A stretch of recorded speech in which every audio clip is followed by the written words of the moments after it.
There is a sixth sense beyond that which is known to man. It is a sense that is as sought after as the Holy Grail and as precious as immortality. It is the middle ground between light and shadow, between science and entertainment, and it lies at the pit of a man's fears and the summit of his genius. This sense, of course, is a sense of humor, and this is Sense of Humor TV.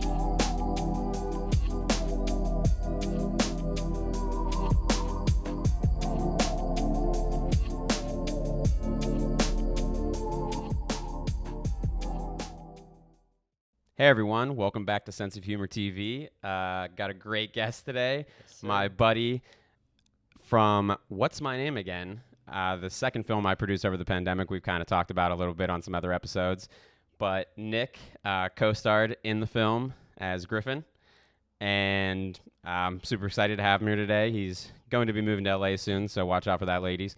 But watch out now. Watch out. But Nick, thanks for coming down and thanks for being on the show. Dude, thank you so much for having me. It was a spur of the moment. I'm here for another day until I go back to Sacramento, then back to LA. Yeah, we literally planned this 2 days ago, so this is definitely our first on the fly. But as you Sense know, of that's Humor how TV. the magic happens in our projects together. That is how the magic happens. We've both been rallied into the film industry in some positions, but I am super excited for the episode today because we were just talking about on the way back from when we wrapped filming, me and Nick got to take a nice long 5-hour car ride together. So we got to know each other. So now you guys get to be flies on the wall for the conversation that we had in the car, basically. But for those of you who don't know Nick, he's an actor, up and coming, 21 years old. I got, like I said, I had the pleasure of working with him on What's My Name Again and got to see him act every day up close and hang out with him on a personal level. So really cool guy, really great actor, and he has a really cool story too. So I'm glad to share it with you guys. Thanks, man. That was a really nice intro. Thank you. Yeah. Appreciate that. Yeah, it's off the fly, but that's what us comedians do. Cool. We're good at that. Yeah. But I mean, one of the things I remember when we were talking, and we'll get more into the backstory a little bit, but so it was crazy when you were telling me you did that acting school, like that Shia LaBeouf acting school. Dude. I think about that a lot. That must have been a while ago, huh? Yeah. It's called Slauson Rec. It's in Compton. Okay. So, I mean, since COVID, it never ended up working out, and I went back to Sacramento. But, like, watching this guy work is just purely enough. Like, watching how committed he is to his craft. So I went to the kickoff. He had, like, a kickoff thing to promote his theater company. Okay. A little party. He had, like, David Blaine there doing magic. And dope. Jaden Smith playing Oh, music. shit. Yeah, it was really interesting. And so I got to meet him and everything. But he put on a play, like, in the middle of the fucking, like, all the dance floor. He goes, "Cut the music!" No. Yeah. And just, like, so all these actors, they rush in. Shia comes in, and he's kind of the director. He's, like, watching everyone. And there was so much, like, shit happening around, like people taking pictures and everything, like flash, like people talking. He was fucking so lasered focused on like the actors and like the story and like what's happening, where it's like, okay, that's why he's a star. Like that's why he's just so concentrated. How did you audition to be a part of the school, or like how did that all happen? No, so I did like a Western short film when I was like 15. I met some producers there and I stayed in touch with them. And so when I moved down to Los Angeles, like 2019, I hit them up and they were like, "You should meet Shia. Like, we're good friends with Shia." And I was like, "Yeah, like, sure. Like, of course. Like, yes, absolutely." Say less, yeah. Yeah. And so then they invited me to the little theater kickoff thing. And then, yeah, man, I never got, like, the opportunity to really, like, be there. Get to know him, class, but oh, my God, I just feel like they're killer. What? So, all right. When did you start acting and where? Yeah. That's like, we'll start there. Yeah. Okay, so I'll go back to like I've been wanting to be an actor since I was like since I can remember. Like, Okay. I don't know, maybe like 8-10 years old. Yeah, it just kind of hit me, and I just kind of knew like I have to do this, or I'm just gonna be super unhappy the rest of my life. And so as I got older, I moved a lot. I moved to Thousand Oaks. I know it well. My aunt lives in Thousand Oaks. Yeah. Yeah. Oh, really? Mhm. Okay. Yeah, I was living in Wildwood. Okay. And so I got into a little bit, like auditioning, some theater, but then I moved to the Bay, as you know. Yep. but I still kept it up doing theater, everything I could. But it really started when I graduated high school early and I moved to LA on my own. And then I found, if anyone out there is like into the whole acting technique, I studied with this amazing dude. His name is Marcus Flanagan. He studied with Sanford Meisner at the Neighborhood Playhouse. She's way back. Mm-hmm. But I did a 2-year program with him. Phenomenal. Really taught me the art of, listening, getting in your own instincts and, being grounded in that.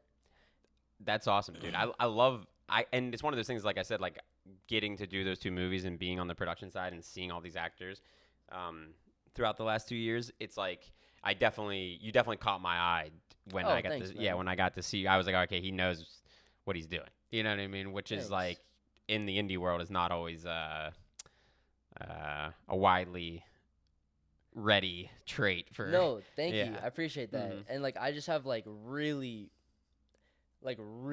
big goals and dreams, and so it's a thing of like I took it really serious at 18, like a little too serious. The part was I was like overly critical. Yeah. But it was that just pressure on myself that made myself just because I mean it's such an honor to perform, and like Griffin, what's my name again, is a real guy, and I want to honor that. I want to like be as truthful as I can, even if the story is not exactly what happened, but it's based off of his character. You know?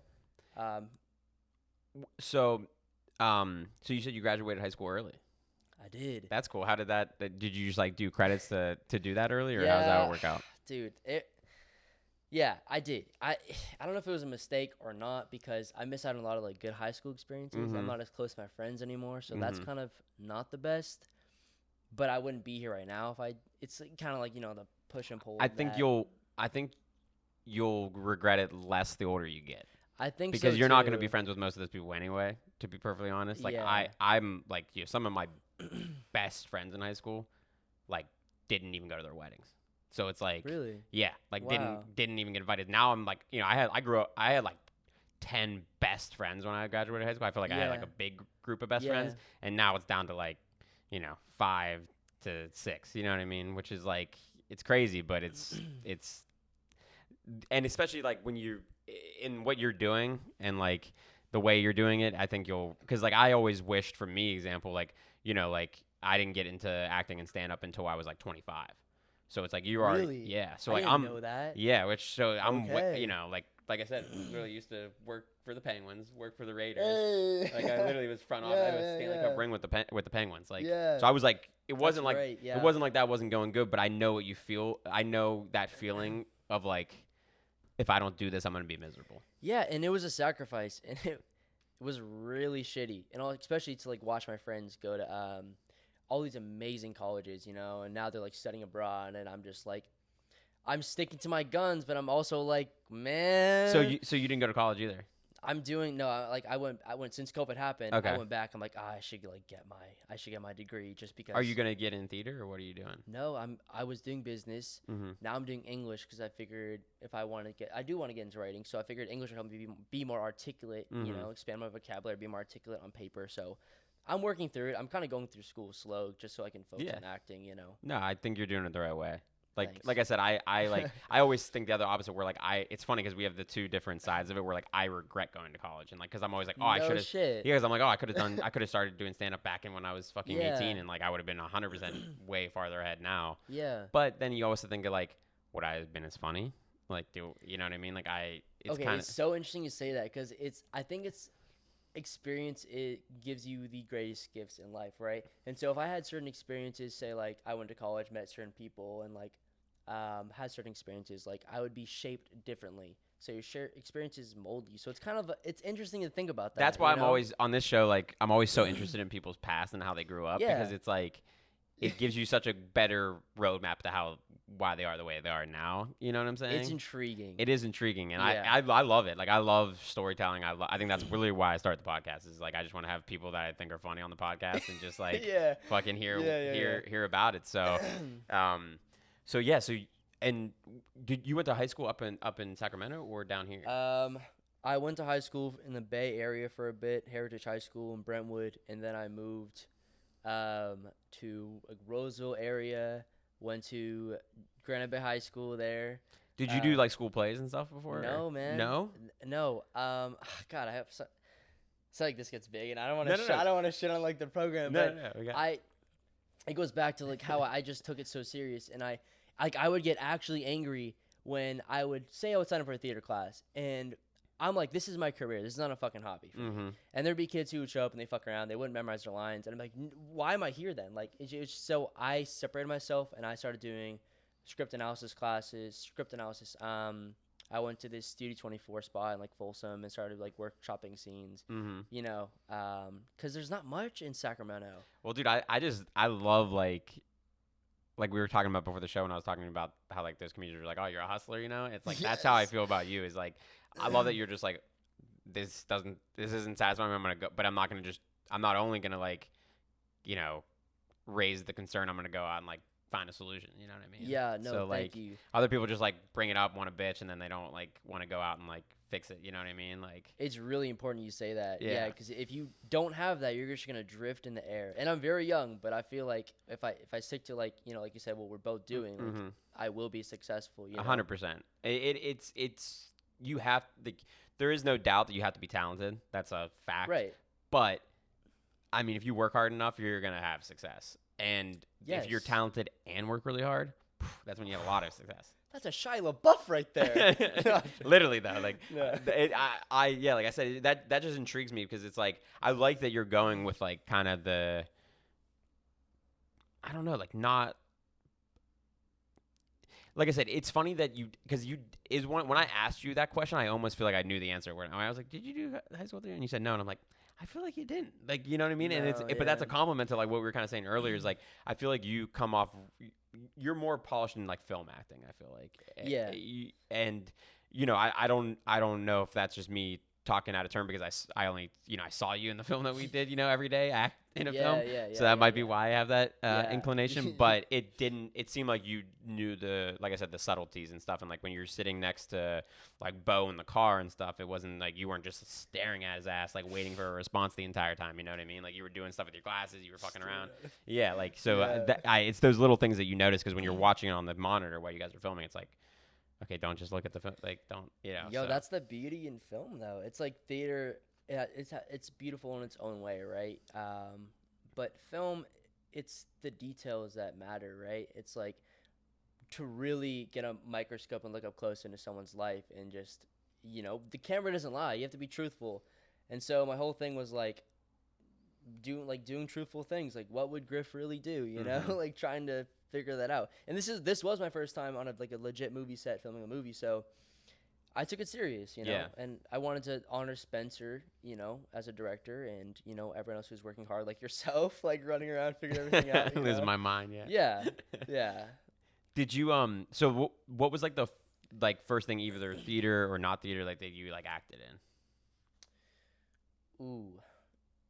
Like, do you remember there were like, it might not even be the first, but like the one that kind of caught your eye where you were like, oh, this is like that I acted in? Yeah. So 2015 I filmed like when I was younger. I did a which kind of gave me like all the hope I needed to fully pursue it. Like I booked a little like young gunslinging bounty hunter in this western. That's dope. Yeah, it was like western short film filmed by the New York Film Academy. I shot in Paramount Ranch, so I got in like the full wardrobe. I like would fly down to LA every other weekend and I would take horse riding lessons. I would work with a professional gunslinger and I would work on like doing this, you know. Yeah, it was like one of the crazy. It was sick. I need to see this. What's it called? It didn't age well. What's it called though? It's called Revelation. I just want to see your parts. You know what I mean? Dude, I'll show you. Okay, I'll show you. Okay, no, yeah. Well, you have to show me after because that sounds awesome. Like, and especially like, side note, I want to keep going, but like I grew up like my parents had 2 horses when I was growing up, so No like shit. I You horseback. ride? Yeah, I ride. So we should do Go that riding sometime. Yeah, sometime. 100%. Yeah, like absolutely. I can, especially it's nice to go with someone who can ride because I'm usually like Yeah. lagging with someone that's just like, you know, scared up there, you know. Yeah. So that would be awesome, 100%. And so that naturally always got like I was super into westerns and stuff. So that's dope as hell. But continue with your story of working. Yeah. Man, it was just I was taken very seriously, you know, and I was also at a place where I believed in myself so much, but I also it it hit me as I got older. Like, I didn't know what the fuck I was doing on that set. I tried my best, but I listened to myself, like, saying, like I'm saying now, like, saying lines. I was just saying the lines, and I was like, yeah, I look cool, like I'm in this outfit. Mm-hmm. But then as I got older, I learned, like, the miser technique and really honoring the craft and honoring the writer. And how old were you when you did this? 18. Okay. When I really... Oh, sorry, when I did the Western? Yeah. Sorry, I was like 15? I think I was 15. So you were young, yeah. I was young, man. I remember... Oh, so, all right, one part that scared the shit out of me. So there's this part where I get shot, right? Yeah. I literally remember being in the bathroom before. I was like to the director, I was like, can I get 5 minutes? I was in the bathroom, like the spot I got shot. I was like squeezing. I was like trying to inflict pain on myself. Really? Like, I need to cry. Didn't work. That's not a method that works. But no. Okay. So I remember like hilarious. the producer, she like, I don't know why she started yelling to the director. She's like, he needs to cry in this scene. And I was like, please, no. Like, I can't. Like, I don't know. Oh my God. It's such a crazy thing. Like, so, how did you like audition for it? Like, how did that come about? It was really weird, man. My Was it like, mom okay. was working with someone, and she was the producer of this film. Okay. And my mom told her about me doing acting and everything. And I don't know how, I don't remember, but the director and the producer flew to my house. What? And auditioned me there. Nuh-uh. And I auditioned with a monologue with Fight Club. That's what got me the role. That is awesome. Do you know what scene in Fight Club? It's the one where, God, it's that classic monologue where he's in the basement. He's like, the rules of Fight Club. Oh, like the Tyler Durden down there, like Yes. telling him. That's dope. Yeah. That's badass. Yeah, man. That's fucking awesome, dude. That's Yeah. yeah. That's I love. It's just cool because like again, you can tell. There's literally sometimes I wait to ask people questions until I have them on the podcast because I want the genuine first reaction. No, I like that. Yeah. That's cool. It's like bringing up a lot of stuff. And I just thought about, so his name is John T. Wilmot Knowles. He hired me. He gave me like so much information, like an overload of inspiration, right? He told me to watch like Shawshank Redemption, Good Will Hunting, like Godfather, like all these amazing films that I wasn't exposed to at the time. I guess my family wasn't into film. I was just gonna say when you brought up Fight Club, I was like, what a great film to pick, and then you And just Fight named, Club, yeah. and you just named a couple other amazing ones. Oh, dude, and I watched those, and I was like, oh, like, I'm going to do this for a living. Like, it wasn't even a question. Like, nope. I'm like, the effect those films had on me, I'm like, no way. Like, I have to do that for other people. Like, I have to be that good. 100%. That's. I love hearing stuff like that because you have, I feel like some actors who aren't like students of film, you know what I mean? And those are all like, yeah, at least for our generation, are huge films. Yeah. Yeah. And then I don't, like, when I found Brando at 17, dude, I lost my mind. Like, someone who was in the 1950s, you know, and he blows away actors in today's time. I'm just like, what the hell? It's funny too that you brought him up specifically because he's someone that I've like studied intensely now that now that you have YouTube and you can like oh yeah, everything's look on at there. his shit. It's Yeah. like very interesting. I read his whole autobiography. Oh, really? It's called Songs My Mother Taught Me. It was one of my favorite books ever. I still have it in my room. It's insane. Yeah, I mean, especially because like I mean when he did Don Corleone, he was like in his like 40s or some shit. And Yeah. like they made him Yeah. look like that, and then he put the cotton balls in his mouth and like Yes. did that whole thing. It's just like the depth he gave that character, and like it's just one of those. He's one of the like the very iconic, I feel like, actors that like you said, like runs circles around the people that like have way more advantages now. Yeah. And I don't mean to talk about, I could talk about Brando forever, but like just to finish from Brando, like it's reading his book, this man like didn't even like acting that much. Like he hated it as a profession, and he was like, if I wasn't an actor, I'd be a con man and stuff like that. And it's almost like he actually threw away like so much potential. Like studios hated him. He was like a ruckus. I was just gonna say they didn't want him to play the Godfather at all. No. Yeah. And it's interesting to also think about. It's like he like cared, but he didn't care. Like he treated acting like he said it's his job. Like he gets his job done. But it's just interesting to think like how he was so good. Like was it because he was like, oh, like fuck acting. Like this is just a. There is that weird dynamic, isn't there? Where like I was getting this. Someone was saying this to me the other night when I was doing stand up, and they were like, "I like how you go up there, and it seems like you don't care." And I was the like, freeing part of it. I do care a ton, but it's like Right. I go up there, and we'll have a beer. Yeah. The audience is drinking. They're like, Yeah, oh, yeah. like there's like that already that comfortability. Like, okay, he's not taking this. Like, you know. But the thing is, like, I do take it so seriously, like we were talking about that before. But I give off the appearance and like I think that's why I've kind of got farther in a short amount of time is just the fact that I don't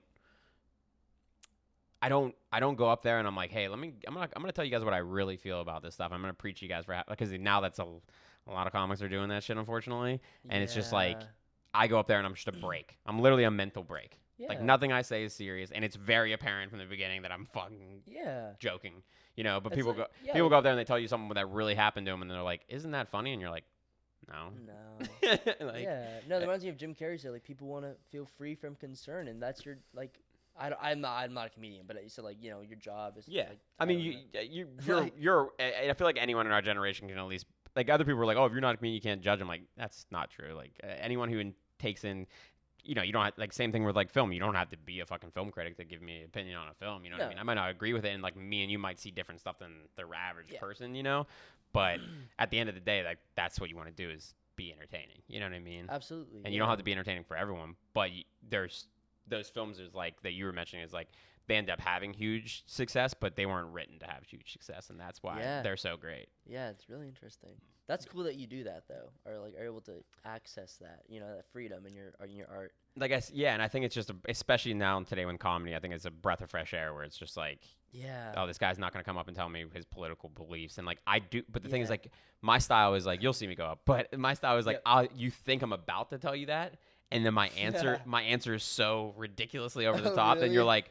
Oh, never mind. He's not. He's just fucking around. 100. Yeah, exactly. They're like, oh wait, no, he's just fucking around. Like, Dude, especially with this time and age, like, gosh, people get so angry over politics. So it's like you could just easily divide a crowd by saying one thing, and then their night's ruined, and then you're like, 100%. It's not worth it. And that's why it's fun to like, and especially like they said, there's so many people that are like doing that, and like it's good if you can pull it off, but it's terrible if you can't because it's just so not only one thing divisive, but it's like. I didn't come here to hear your beliefs on stuff. I came here to laugh. Yeah, man. And that's very lost right now. And like same thing with film, where it's like I love those movies that don't care about like. That's why Tarantino's one of my favorites. Is oh my god, yes. And Tarantino's he fun story if you don't know this. He wrote Reservoir Dogs, which was his first film. Yeah. After he saw Sam Kinison at the Comedy Store, he's like, I went to saw Sam Kinison, and he's like, I could not believe how outrageous this guy is. If you don't know who Sam Kinison is, he died when he was younger, but he was the #1 comic in the world, and he would talk. He was a former preacher. And he talked to you real soft. No way. He'd be like, yeah, real soft. And then he got real crazy, out of nowhere. And he said, Tarantino said, I saw him at the Comedy Store, and the next night I went to see him again because I couldn't believe what I saw. I couldn't believe just how funny this was and how outrageous it was. I went to see him the next night again because I was like, it had to be a fluke. Did the same jokes, killed again, and he's like, I literally started writing Reservoir Dogs right after because I was just like so inspired to write something like different than what was happening and like crazy and like blah blah blah, and like I love that because Tarantino, I mean, he's like no filter, but I respect that because it's so weird how it's like that's how the world actually is. Like you go out into the street, like there's no fucking filter. People are talking how they want to talk, but in film, all of a sudden people get like it's ironic, right? It's. You do no service to anything to whitewash like what is actually happening. It's a disservice. I mean? It's a disservice because it's like Mel Brooks had like really good take on this because he wrote. You ever seen Blazing Saddles? The old Mel It's on my Brooks movie list. No, I haven't seen it. Yeah, you definitely watch it, and it still holds up. And it's like Gene Wilder, and it's fucking hilarious. But he was really good friends with Richard Pryor, right? Mm-hmm. And when he first wrote the first script.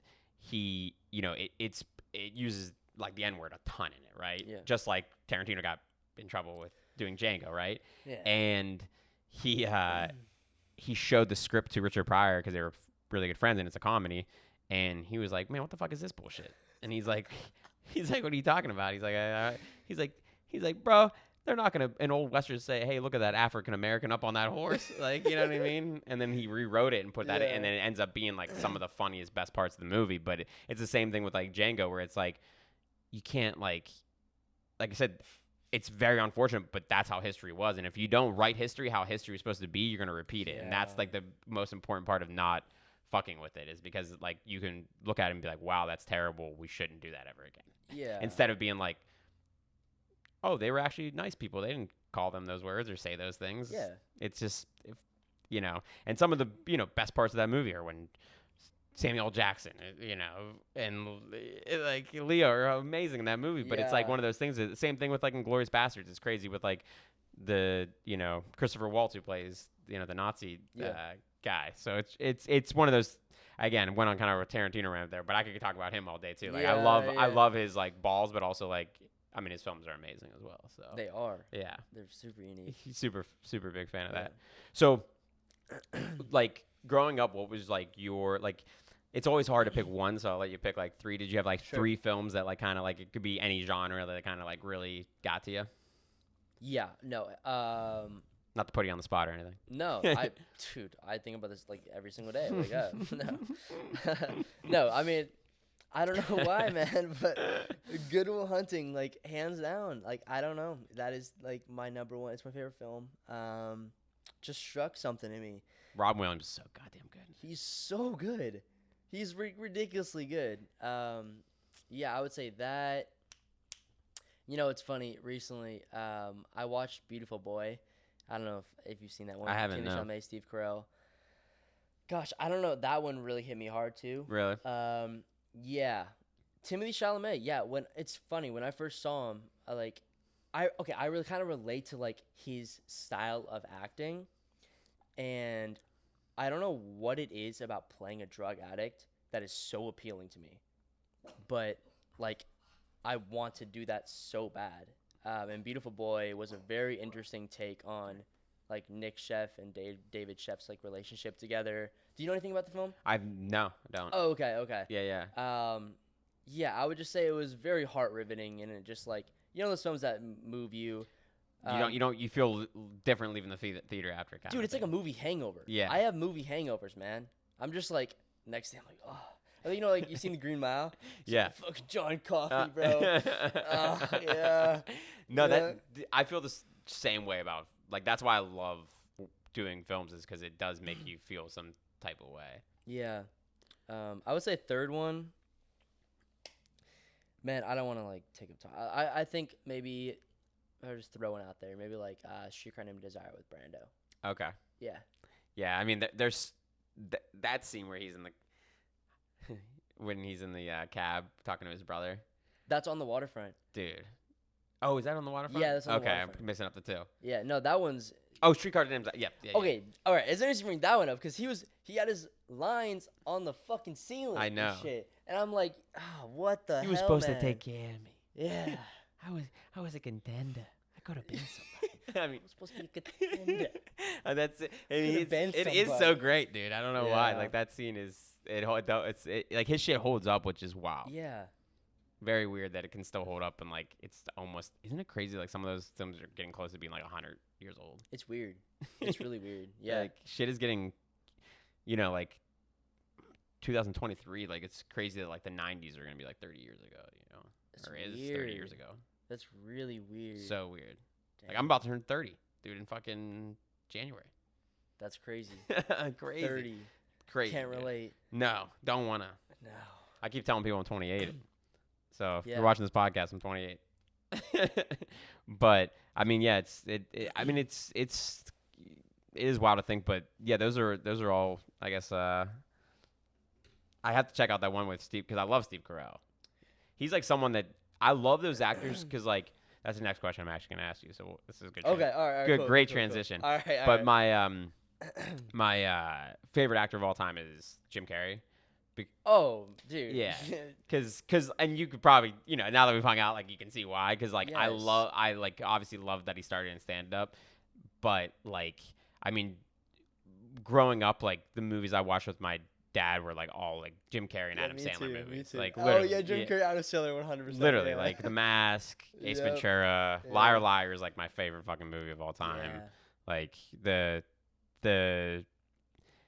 actors that can be really good in serious stuff and also be amazing in comedy is like Yeah. a very hard thing to do as an actor too. I feel like to have that kind of range. Yeah. But man, do I love those people. So the next question I was going to ask you is Yeah.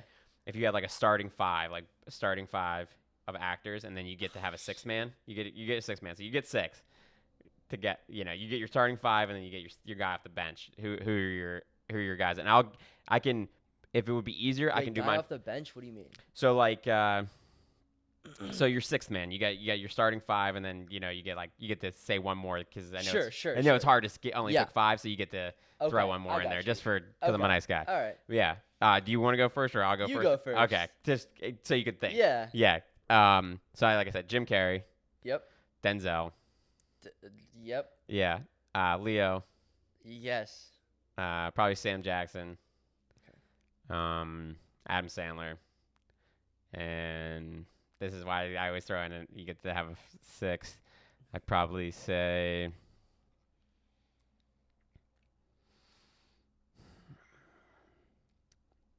probably Jamie Foxx.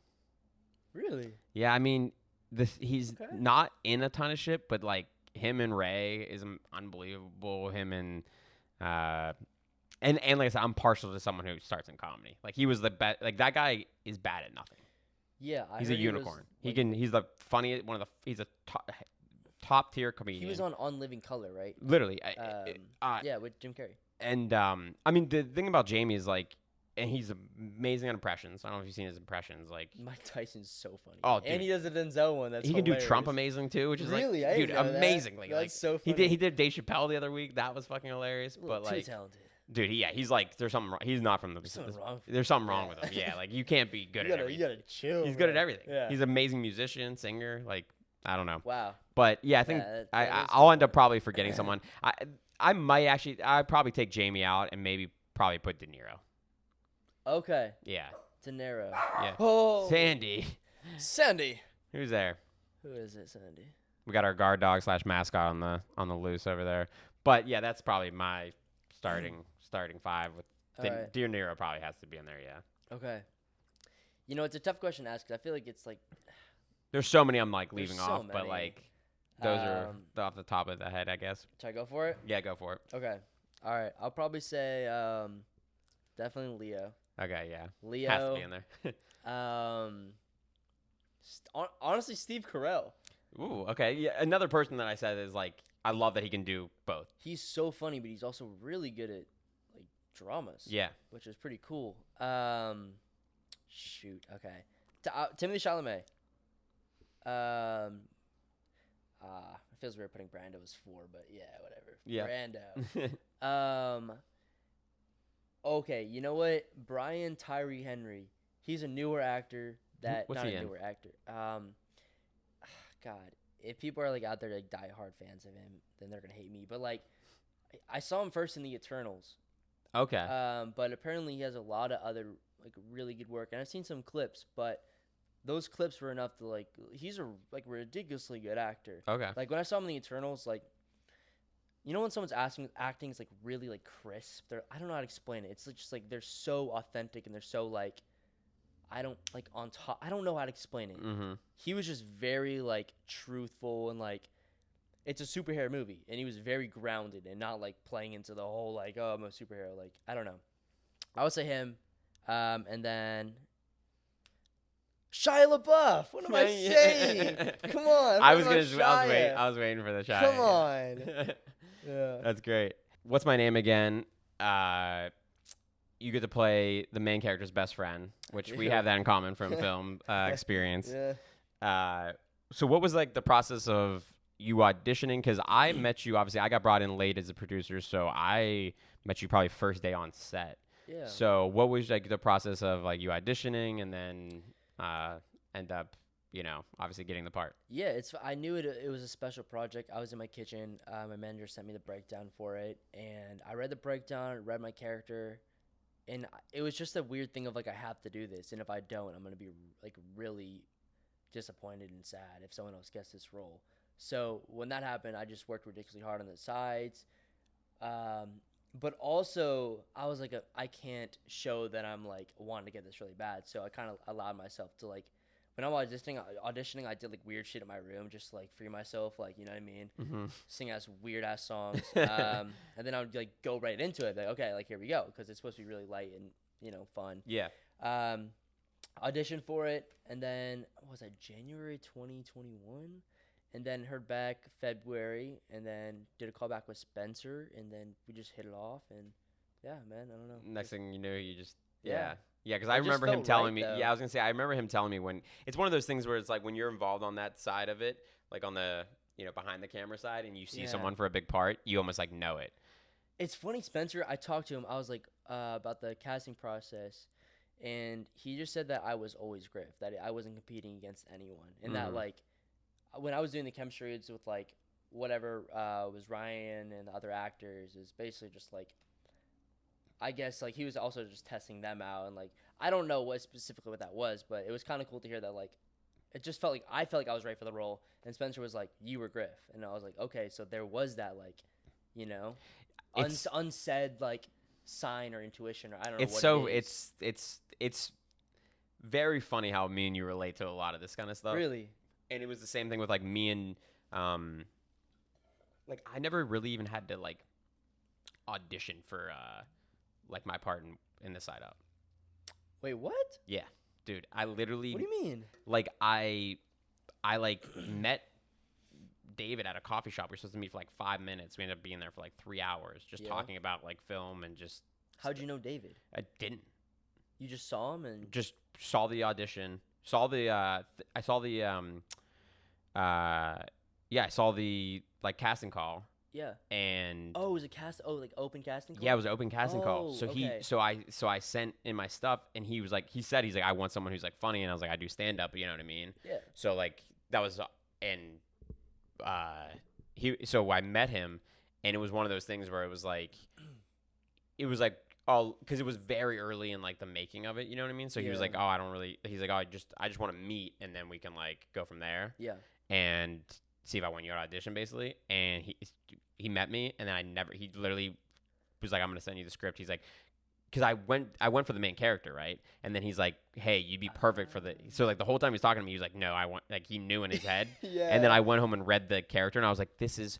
So I would rather play this character, you know what I mean? It was just so much more me, you know what I mean? And just like someone I'm like you said, it was just more, interesting part for like what I like wanted to do. So I hit him up and I read the whole script that night, the whole fucking thing, and then I hit him up the next day and I was like, I already read the script. And he's like, you already read the whole thing? And I was like, yeah.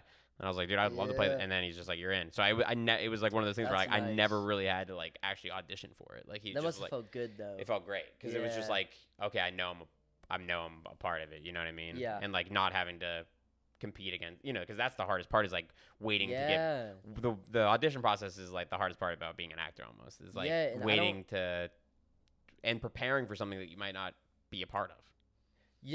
Yes, and that's why I love self tapes. I don't have to spend time driving to walk in a room to see all these guys who are auditioning the same part as me, and I'm like, why the fuck am I here? Like, why don't I just do a self tape, send it in, and if they really want to see me, then I'll come in, and then they'll give me the time of day to actually like appreciate what I'm doing, not just like. I would almost rather like I like because I'm one of those people like once I'm in a room with you I feel like I gotcha, you know what I mean? Yeah. Like, I'm a very I gotcha. Yeah, exactly. So, but I like the part of like I wish I could just like I like the part that I send it in and then they let me know if they're interested to like to give them more. You know what I mean? I hate when they're like when you have it's an open thing and you just have to make and you're like I don't even know if they're even looking for somebody like me. Yes. It's a very daunting unknown process. Yes. Yeah. And then you get that one weird yes. Yeah, God, the worst thing that happened, I went to this audition for this dumbass commercial, didn't want to be there. My manager's like, you got to do it? I was like, all right, whatever. I go there, I'm gone for 10 minutes, I park on street parking, and I think it was like La Brea, and it's like at 4 o'clock, the tow trucks come. And I know La Brea very well. Dude, I was at 4:05, and I come outside, there's like 2 to 3 tow trucks just hauling away cars. I'm like, what's happening? I'm like, where's my car? I'm like, ah. And it was like $500. Dude, it was a $500 audition. Oh yeah, if you get towed, it's dude. I go to some mics sometimes and I've got tickets and it ruins my day because I'm like I can't be paying $70 for when I'm going to an open mic. No man. But yeah. So back to the film. So then you got cast, and then so going into like first day on set, like before you're going in, like what was your excitement level? You're like, I guess. I wouldn't say nervous, but like if you care, you're a little bit anxious. You know how that goes. Yeah. Like, how are you feeling? It was a really weird thing. I actually was not. I don't remember ever being nervous or anxious. Love it. Especially Spencer made me feel just so comfortable. He was such like a. I don't broad brush sounds dumb, but he was just like such a just a genuine dude. I'm like, I trust this guy, and I don't feel like this is some like older director who is like, if you fuck up, you're gone. It's like this is a very welcoming like exploration for everyone, and I felt like I was confident in my skills and I showed up, and also it helped that like I hit it off with Ryan immediately. Like that dude is he's awesome. I was gonna say that like how early did you get to meet Ryan or like? So, what is it? I met him. I don't think you were there. The first day we filmed in the jail scene. Yeah, I was there. Yeah, I talked to him for like 2 hours before we started shooting. Oh, really? Yeah, and just got to know him and like we just kind of hit it off. And he's a cool dude. It makes it easy because he's so easy to talk to. It's hard not to get along with Ryan. 100%. Like with Ryan, literally, I think the first day I was in the back of the jail, like the back outside in the back. Yeah, and Ryan came out. And he said something about my hair because he has like crazy hair too, you know. Yeah. And I just cut mine, but like it was, dude. I don't even like. It was long, dude. It was long then, but dude, I had it down like almost my ass right before I just cut it like 2 days ago. Are you serious? Dude, it was the longest it's ever been. I like hadn't cut it since. How did you wash your hair? Like, dude, that's why I like literally I was like I can't wash it anymore. Yeah, this is getting insane. It looks good. Yeah, thanks, man. I cut like 12 inches off or something crazy. Damn. But yeah, crazy. But yes, I think he said something about my hair, and I was like, no, like your hair is fucking sick because he has that crazy curly ass hair too. Yeah. So I said something about that, and then just boom, we were like friends immediately. I was just like one little. I was like, oh, this guy's cool. Like he can, if he can bust balls like with me, then we're 100% good. But yeah, that's awesome. Like, cause like I know how important that is to a film because like what all the scenes I had to do with Theo, you know what I mean? Yeah. And like. They had us talking on the phone, though, every week for like an hour, dude, going into the film. I remember you saying that. It was crazy. So, like, it's cool that you guys became so quick, so fast, because it almost seemed like, shit, I could have just went without talking to Theo on the phone every day. Like, we would have, you know what I mean? Like, yeah, it's a joke. But, yeah, I mean, but, yeah, you guys hit it. You guys seem like I'm surprised because I thought you guys knew each other for, like, longer before that because you guys were so, like, tight already. Yeah, it was interesting because, like, when I did the chemistry with him, like, I love Ryan, but at the time I was like, I don't know. I was like, nah, he's not. I don't think he's Bo. I was like, he's not Bo. That's and funny. Because I thought this other guy was gonna get it, and then Ryan, I heard it was Ryan. I was like, all right. I was like, okay. So I'll see what's up. I'll see what's up with this man. I show up and I'm like, oh yeah, he's cool as fuck. I was like, that's why he got hired. I was like, okay. You want to hear? Spencer will appreciate this story too. You want to hear a funny ass? We're going to get back to What's My Name again in a second because I know Spencer's watching right now and he's going to be mad that I got off sidetrack. But this is about him, so he'll like it. Fucking, when we filmed The Side Up, fucking, Spencer's, the reason I know Spencer is because the guy who was supposed to play Spencer, okay? The guy who was supposed to do Spencer's part, right? Yeah. He auditioned, he did a chemistry read with me and Theo. And it was mainly with Theo, and but since I was producing, I was like a fly on the wall, you know what I mean, during it. Yeah. And I mean, like you said, I thought this guy was terrible for the part, terrible. I mean, I couldn't, and it was so funny because Theo always talks about this is the first time he ever talked to me. Like we had just cast him for the thing, bringing him for chemistry. Yeah. He goes, and he's going around, like director's going around the room being like, after he leaves, and people were like, oh, what'd you think about it? And Theo was like, yeah, I didn't think he was like good, but like I just met you guys, so I didn't like feel comfortable being like, you know, whatever. Yeah. And so he asked whatever, and Theo's like, he's all right, and he's like, August, what do you think? And I just go, dude, if we're gonna be honest, like I'm trying to make this a good film, and that was fucking pedestrian as shit. Like that was, like I was just like I didn't do it. The guy wasn't there still. I didn't do it in front of him. Yeah. But like I was like, hey, I'm trying to make this a good film, and like this dude he was not prepared. He was terrible. Like it was just one of those like things. And I think in the time crunch or whatever, he ended up getting cast anyway. Okay. I voiced my concern, right? Ends up getting to you're gonna laugh as this as like being a professional actor like you are. Gets to the point of we're on set, right? The day before he's supposed to film, hits us up and he's like, hey, I don't feel comfortable kissing someone else. Like, so I'm dropping out of the role. Even though we went through auditions, or went through what kind of excuse is that? We went through rehearsals, so he already knew. What? He like knew he had to do it. Already signed like the contract, everything. And it's just like, what? Dude, as an actor, Who's I'm this like, man? what are you talking about? I'm like, dude, and like, you know, like Bro, he how needs to get out of the industry, man. 100%. You know how No, ridiculous. That's messed up. You know how ridiculous that even sounds because it's Yeah. like literally, like, for example, like, you know, Theo's doing the movie. Cece's his wife is in the movie. Theo's kissing a bunch of other girls in the movie because it's acting.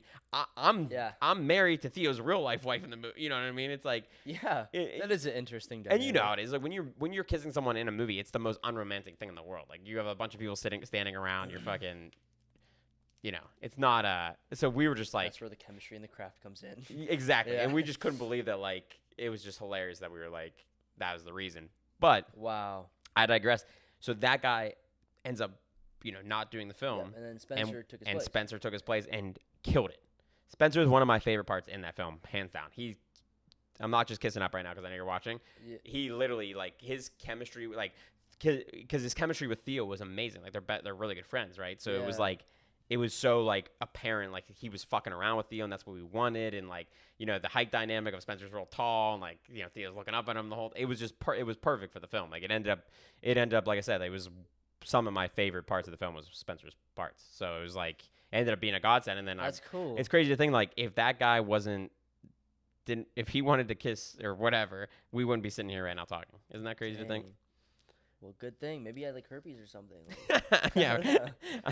Hey, whatever it took for us to be here right now, that's good with me. Yeah, someone had to take. Yeah. No. But yeah. So back to the film. Yes. Like, what was like? I guess like the funnest and then most challenging part of playing your part. Honestly, the funnest was gosh. I mean, You did get to do a lot of cool scenes. Yes. Yes. I read the script and I was like, going to my parents, like, oh my God. I was like, he's smoking a joint in this car. I was like, what? Now they're surfing. Now they're doing this. Yeah, like I felt in love with the script. And it was honestly a dream come true. Like there's points where it was honestly just too good to be true. Especially, I don't know. Like I try not to take it for granted. Like we were all so close and you know, like everyone was friends and it was such a positive environment. Real fun set to be on, yeah. So such a fun set, and there's so much chemistry as far as between like, you know, the actors and me and Ryan. And it was like I was hanging out with my best friend for the course of the shoot, you know, was Ryan, like in real life. Like you know, that was my dude. And so it was just, I guess funnest part was just connecting with everyone, and my scenes were fucking killer. Yeah. Like I every single scene I was in, I was like, oh, I cannot wait to do this. Yeah. You know, and I cannot wait to see it. It's just, they're just so much fun. Hardest part. What was hardest part? I can't even think. I don't know. I think the hardest part was just dealing with like COVID and everything going on. I can't think of like a. Oh, you know what? No, no, I don't want to. No, I can't. No, I don't want to say anything. Yeah, I would say just like COVID and like whatnot. Yeah, I don't think there's any really issues. Well, yeah, I mean that one time we got that scare from that one extra dude that was on set, and then we had to shut down. That was crazy. Wait, yeah, the guy. Yeah. Yes, the guy who messages about being. Like yeah, literally, he was like, he messages 5 o'clock in the morning. I think I might have COVID. Doesn't answer his phone until the end of the thing, and then. Or no, he didn't even say I think I have COVID. He said I'm sick. He just had a sore throat or something, right? Well, he ends up telling us that he has like some kind of like illness that makes him sick like that on the regular. What? So it was like ended up just being just what he deals with all the time, and literally cost us an entire day of shooting. Like people were freaking out. Like yeah, that was the taco. Like we're supposed to shoot in the taco restaurant and everything. Yeah, it was that day. It was a big day. Yeah, big day. A big day. And then we ended up like switching everything around. That was crazy. Yeah. But yeah, shooting during COVID, people. That was interesting to say the least. But I mean, being down in San Diego was fun. The fun part is the hardest one to pick from. I feel like because even like being behind the camera for most of it, like it was still very fun to be on. Dude, like it was insane. Yeah. I mean, I don't know, like even hanging out with Spencer and going to his house in San Diego and like being right next to the beach. it was like too good to be true. And you always hear those stories too of people being on sets and like, oh, everyone hated each other, and these people were like blah blah blah, and it's like it was not like that at all. No, it wasn't. Yeah. No. Everyone was like very supportive, and like I think everyone was like trying to make it as good as we could, which is like important too. Like there's some people who you go to some sets and they just don't care. Yeah. And it didn't feel like that at all for anyone. And it's just, man, I just knew it was gonna be special in everyday filming. I just was just in awe. I try not to show it as much, but I was like a little kid at a candy shop. I was like, oh my god, this is so insane, and this is amazing. And it's another thing for people watching and listening. The story itself is really cool because it's like a story about a kid growing into an adult and kind of picking his identity through having multiple fathers. And if you listen to the podcast before, I've definitely had some crazy times in my life with fatherhood, let's just say. So it was cool to when I did read the script, it was very cool to to read, because I was like, oh, okay, like this is a character I can like relate to, because I was going through the same kind of different but same kind of fatherly struggles when I was growing up. You know what I mean? So it was cool to like we were kind of saying earlier, those films that do leave an impression on you. And I was getting the same thing where like, I mean, as an actor, like, dude, we have to read terrible scripts all the time. So it's like when you finally come around one, you're like, oh, this is like something that like the dialogue's good and like the story's good, is like so refreshing. Yeah, I think Spencer is brilliant as making.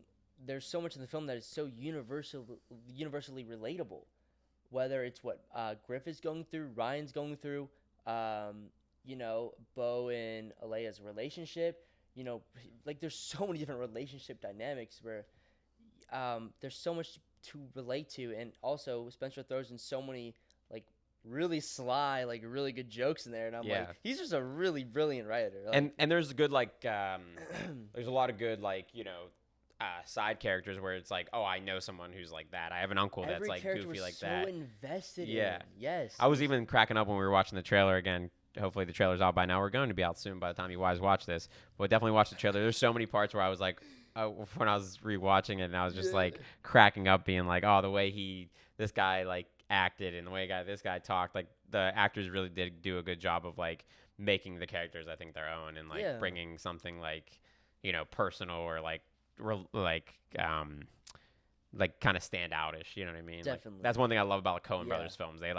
They personally cast all their extras and stuff and like all that kind of stuff, because it's crazy, bro. You cool. watch some YouTube stuff on the Coen Brothers, like they make it so like, let's say it's just the main character walking into a gas station real quick, they'll put the person behind a big desk and like make it like so you're walking into their world. They have like this whole science behind how they like do casting and like writing. It's really cool. Wow. It makes like every little part of the film still seem big, and it's like a really cool thing that I like try to, like I said, we'll talk more about it. We haven't brought it up on this podcast yet, but I have a script that I told Nick about when we were driving that one time. So I try to definitely incorporate that into mine, where I'm like, all my side characters have like, it pays off. Yeah, 100%. It makes the crowd more invested. You know what I mean? Yes, because it's a real world. 100%, and it also like doesn't let you like drift off for a second. You know what I mean? Like sometimes like you're like, oh, he's just going to get gas. This is not a big scene. But if you make every little scene big, then it keeps them having to be like, oh, something big might happen right now. Yep, like, keep on their toes. Exactly. Yeah,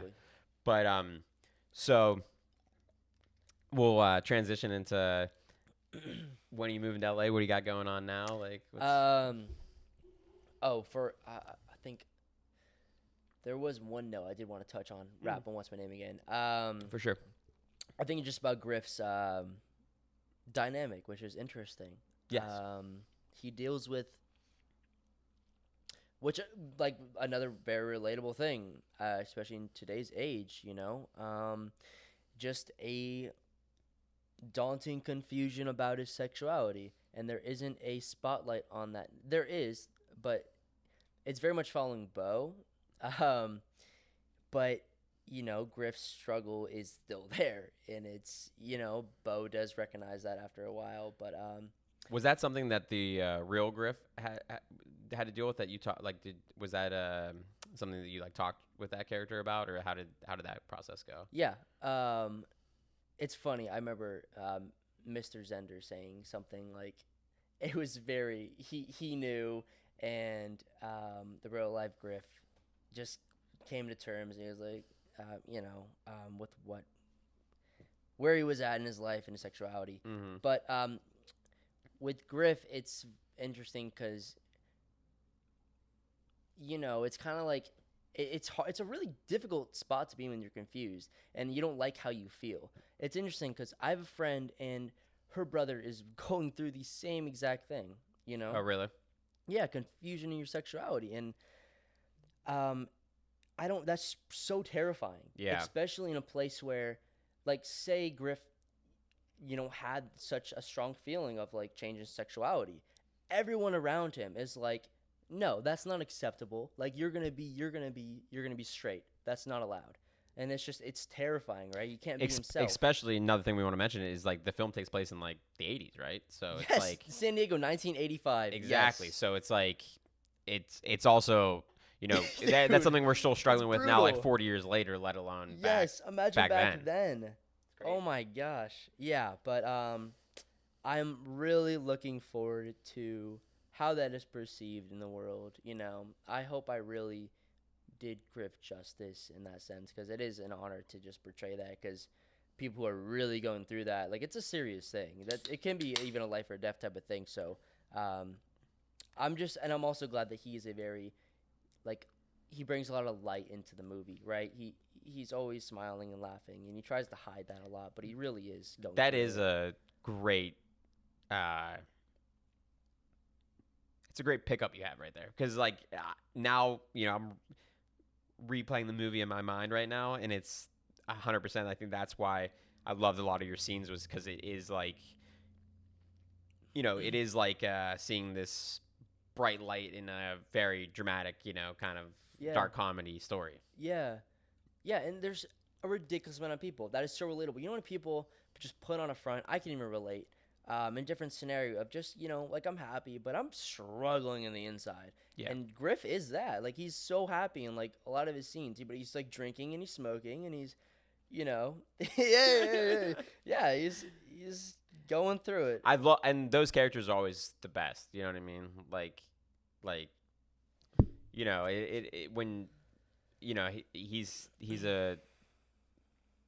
he's a lovable soul, but a tortured one too. So it's like I love Griff. He's a lovable. Yeah. It's a very. I'm trying to give him a hug. Yeah, right. That's what I'm saying. Like, every time it was like, when we were filming it, I'm like, oh, it's a Bo and Griff scene. Let's go, like, dude. Yeah. Yeah. Like, I mean, there is that. I think, and that's, as a viewer, that's how sometimes you watch it too, where you're like, oh, nice. Like my guys are on this scene. You know what I mean? Yeah. Like, Thanks, man. Yeah. I can't wait for it to come out. Honestly, Me too. I've been really excited for a while now. Yeah, I feel like it's gonna do really well, especially with the youth, younger generation. I think it's really gonna pull through. Yeah, I agree. I think it has that look, and we got to see the trailer too today, so yes. it looks fantastic. It's very unique. Yeah, like, I haven't seen anything ever like it, so I think it's gonna catch the eye of many people. I agree. I think hopefully you guys all watch. Definitely tune in for What's My Name Again. I'll be promoting it on my stuff. You guys already hopefully follow me on Instagram, so you guys will see it there for sure. When it comes out, I'll be posting it all over my story and my page and stuff. Oh, yeah. So also follow Nick. You want to drop any of your handles or anything like that? Yeah, you can follow me on Instagram, Schultz_Nick. I don't have much else. I don't use a lot of social media. We'll definitely follow him on Instagram, because we're all real excited for the movie to come out. But also, like, what you got anything coming up or any big future plans? Or I know you're gonna move down here, and I can't wait. Oh my God, I cannot wait to move down here.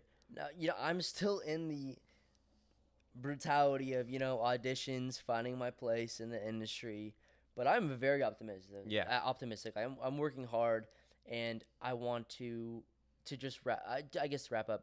I want to be just a very respected artist, in the sense of, I can't stand those TV shows that are just so, like, flighty and so just about, like, whatever. Like, serves a purpose for definitely people to watch and just have fun. Yeah. But I want to be someone who really, like, has grit and really can play human being and play the depths and complexity of that, because we are so complex. It's ridiculous. You have like this is how I always end the podcast, right? I always wrap it up with a couple rapid fire, like, questions, you know what I mean? So a couple good ones for you. Okay. what's your top 3 TV shows like ever? Like what are your favorite TV shows?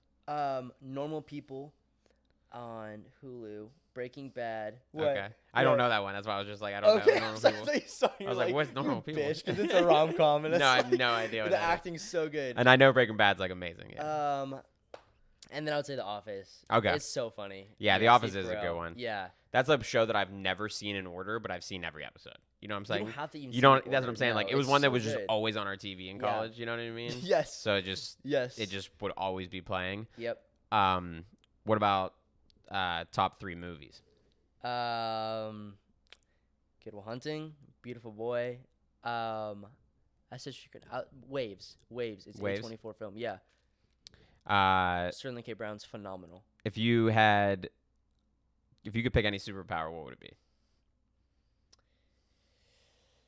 Probably to teleport. Dude, Do you know how bad I just be like Hawaii, boom, and I'm just you're like, the first this is guest nice. that's mine. Oh, come on. You're the first guest who's Dude. that's always mine, and it's not even close. I'm always like, I don't know how anyone. Oh, it's always not teleporting.